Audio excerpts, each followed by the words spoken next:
Dr. Einstein, you are a scientist and must regard scientific progress as one of man's highest achievements. And yet it seems to many people nowadays that science and invention have brought human beings more trouble than good. Technological unemployment, international quarrels for the raw materials of industry, and finally the weapons of mechanized warfare. How do you think the discoveries of science might be turned from man's own destruction to his advantage? Science has provided the possibility of liberation for human beings from hard labor. But science itself is not a liberator. It creates means, not goals. Man should use them for reasonable goals. When the ideals of humanity are war and conquest, those tools become as dangerous as a razor in the hands of a child of 3. We must not condemn man's inventiveness and patient conquest of the forces of nature because they are being used wrongly and destructively now. The fate of humanity is entirely dependent upon its moral development. Exaggerated nationalism is an artificially created emotional state resulting from the necessity to be prepared for war. This exaggerated nationalism would quickly disappear with the elimination of the war danger. I do not believe that the unequal geographical distribution of raw materials must necessarily lead to war.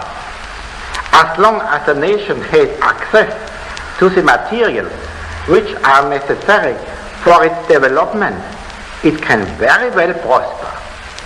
This is clearly shown by nations such as Switzerland, Finland, Denmark, and Norway. I cannot help but wonder if this statement is not a bit too optimistic.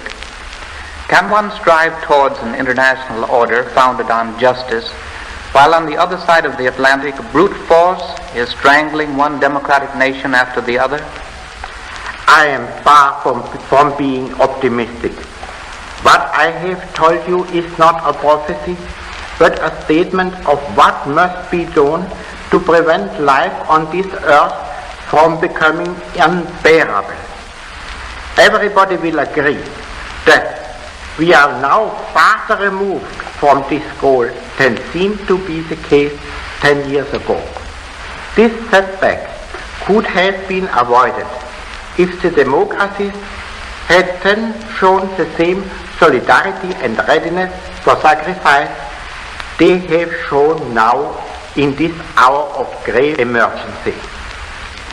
Will to sacrifice, solidarity, and wise foresight, however, are most effective before the hour of dire necessity has arrived. May our America be spared such an hour through the resolute action of her citizens and statesmen. You have great faith in your chosen country, Dr. Einstein.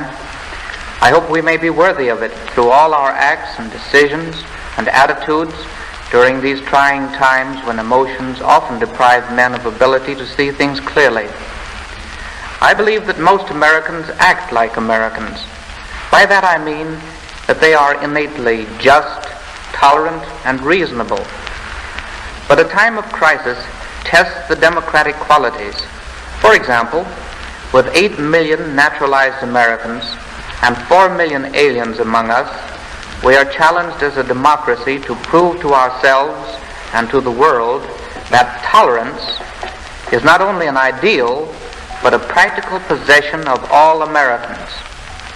I believe that America will prove that democracy is not merely a form of government bound to a good constitution, but also a way of life supported by a people who have a good tradition, a tradition of moral strength. And the fate of the human race is more than ever dependent on its moral strength today. Thank you, Dr. Einstein, for your inspiring message to your chosen country.